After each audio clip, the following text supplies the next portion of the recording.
today I'm going to be explaining what fraction is. So what are fractions? Fractions are wholes of this form. Hello, good day everyone. So today I'm going to be explaining fraction. What are fractions? Hello, good day everyone. So today I'm going to be explaining fraction. What are fractions?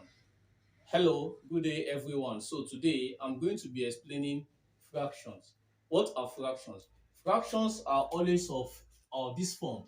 Let's take, for instance, we have A as a letter divided by B as, for example, as another letter, illustration of what a fraction is. So when you have A all over B, this is an example of a fraction because I can term the A as my numerator, which is the one up, and B as my what? Denominator. Okay, so when you have a numerator all over a denominator, that type of expression is said to be a fraction. It can also be the reverse, whereby you have the denominator all over the numerator is also a fraction, because there are conditions whereby you have the denominator up and you have the numerator below. They are still coming to that part actually. So I'm just trying to tell you that whenever you have a combination of these two guys here, where you have the numerator divided by denominator, it is said to be a fraction. Or denominator divided by numerator, the expression itself is a fraction. Okay, so there are different types of fractions that we need to note. The first one, we can say that is a proper fraction. And the second one, we can say improper fraction. And the third one, we can say that's a mixed fraction, or we call it a mixed number. So either you call it a mixed fraction or you call it a mixed number.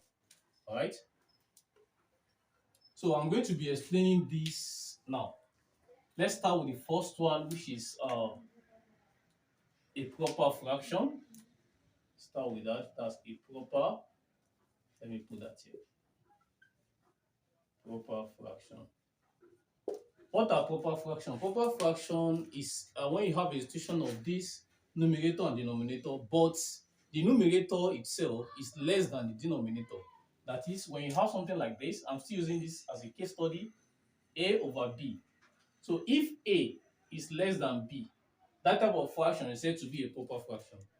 This A and this B, they are integers, they are numbers. So if A, the value of A is less than the value of B, that type of fraction is called a proper fraction.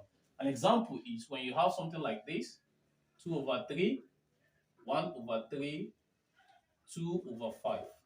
These are all examples of what? Of a proper fraction, because 2 is less than what? 3. So, and these two represent the numerator, which is A, while 3 represent the what? Denominator, which is what? B. So in a case whereby you have the numerator to be less than the denominator, it is said to be a proper fraction. So let's take the second one, which is the improper fraction. Improper fraction. So this improper fraction is the opposite of this proper fraction, it's the reverse. So I'm still using the same expression, A over B. So the reverse will be A is now greater than B. So if the numerator now is greater than denominator, it is said to be an improper what? Fraction. So the case study is, I'm just going to reverse this. Let's say you have 3 over 2, and here we can't have that because it's going to give us a whole number. So I can use 5 over 2, and I can also use what 4 over 3. So I can use this expression because all my values here at the numerator, they are greater than denominator. So this is an example of an improper fraction. And that's when between this proper fraction and improper fraction. Now the last one, which is a mixed fraction, which is a mixed fraction. So a mixed fraction comprises of a whole number and a proper fraction. Mixed fraction, or you call it a mixed number, it comprises of a whole number.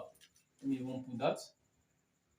Whole number and proper fraction, so that you guys will see it. Okay, so what do we mean by that? You can take let's take maybe 1 for example, and that one is the whole number, it's not a fraction. Okay, but a proper fraction, we can take any of this now. So if I take this first one, I will have 2 over 3.